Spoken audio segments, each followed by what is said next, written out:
Hey everybody, it's Mike with the 1974 GMC. There she is, back sitting on her 6 tires. So everything's torqued, everything's tightened with the exception of the drag link. I still need to drive it. It's kind of crappy outside, and I just have decided that I'm going to wait until it's a little nicer, because I'm going to drive it and then stop and adjust that drag link and then drive it and stop until I get the wheel back to center. So I got that, but I think I did create some confusion, and my goal is certainly not to create confusion, but to help everyone out. So in one of the videos I discussed, some of the caster camber adjustments, and I showed a picture of the gauge on the rotor with the coach up in the air. And even at that time, the front of the coach's weight was on the A-arms. I had little bottle jacks underneath the A-arms, just raising the front up off of the jack stands in the front.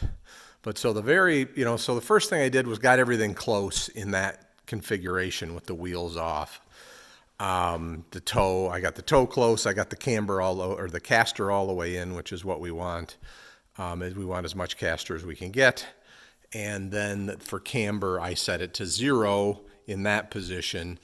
And then once I got the ride height and everything all set, and the coach was sitting on its wheels on those blocks, then I went over the top of the wheel, and I put that magnetic gauge on the back of the rotor, and I finished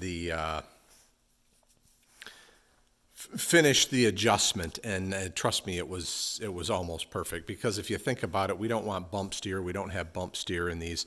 So that's the reason for the 2 A-arms, is that it gives you a kind of a parallel movement. So it doesn't matter necessarily where in the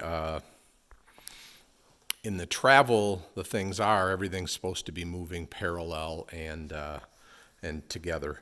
So then, of course, at the extremes, at the very top and the very bottom of travel, that tends to not be true. But for the vast majority of the travel, you have no bump steer, and you maintain your steering geometry. That is the point of the way that the system is set up.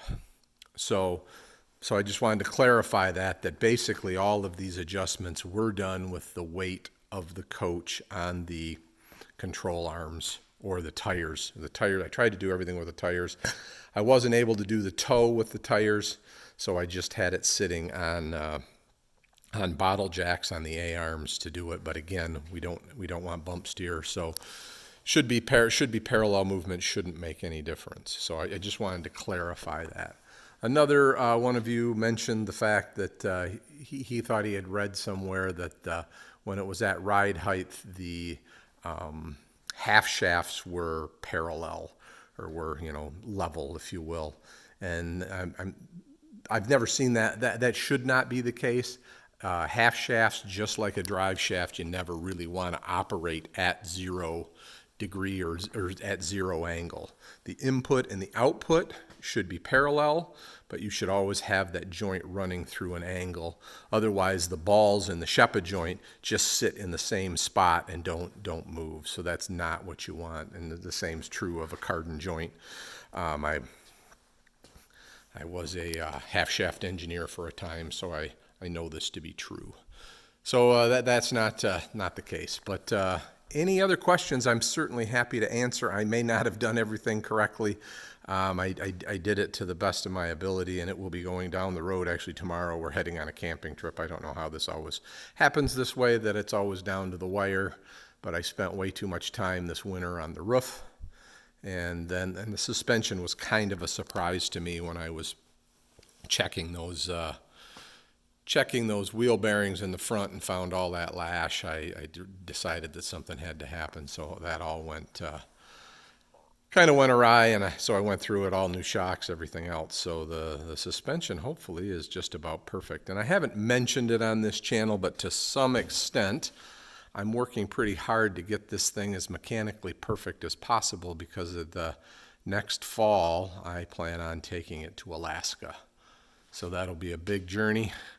And, I want to make sure I have my ducks in a row when I'm driving up on the Alcan Highway, miles and miles from anything. So, all right, everybody, have a great day. And like I said, always appreciate your comments and questions. And, like I said, I'm certainly not perfect, and I'm certainly not doing everything right. So I have no issue with anyone questioning what I'm doing. Thank you.